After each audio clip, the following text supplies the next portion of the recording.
Kita sering berkata, waktu berjalan cepat atau hari ini terasa lama sekali.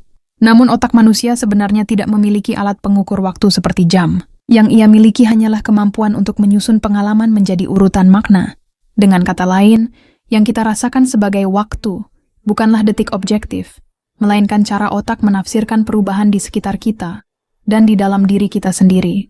Secara ilmiah, persepsi waktu dibangun oleh beberapa bagian otak. Korteks prefrontal mengatur urutan dan rencana, basal ganglia menghitung jarak antar peristiwa, hipokampus menata ingatan menjadi kronologi, dan amigdala menandai momen yang syarat emosi agar tidak mudah dilupakan. Kolaborasi halus di antara bagian-bagian inilah yang menenun apa yang kita sebut sebagai alur waktu. Namun jaringan ini sangat subjektif. Ketika kita takut, cemas, atau berada dalam bahaya, amigdala bekerja lebih cepat.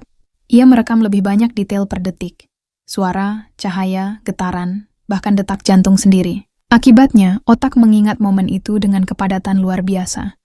Dan ketika kita mengenangnya, waktu terasa melambat. Itulah mengapa orang yang mengalami kecelakaan sering berkata, semuanya terjadi dalam gerak lambat.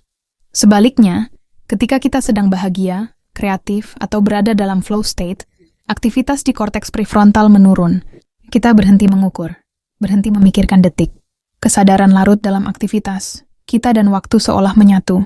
Sore berubah jadi malam tanpa terasa, karena otak hampir tidak menandai peristiwa apapun sebagai batas antara satu momen dan yang lain.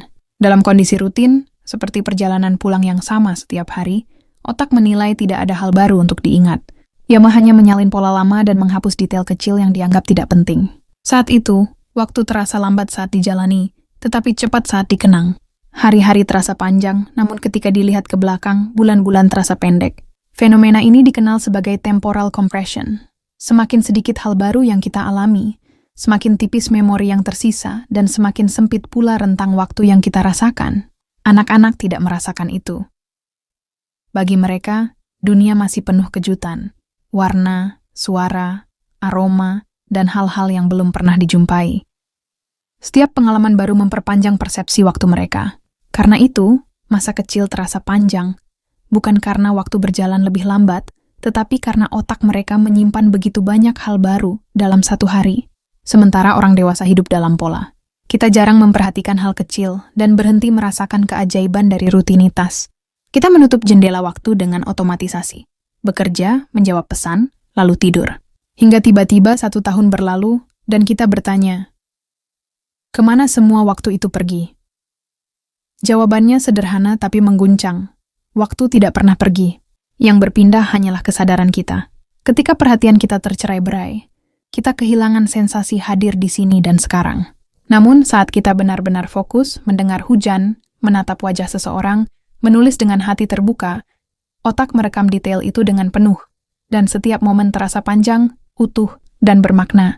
Inilah mengapa meditasi, journaling, atau sekadar berjalan tanpa ponsel dapat memperlambat waktu secara subjektif. Bukan karena dunia berhenti berputar, tetapi karena kita kembali merasakan kehadiran diri.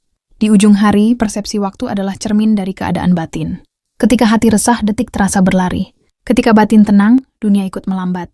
Kita tak bisa mengendalikan arah jarum jam, tetapi kita bisa mengatur kecepatan kesadaran yang menari di antara detik-detik itu.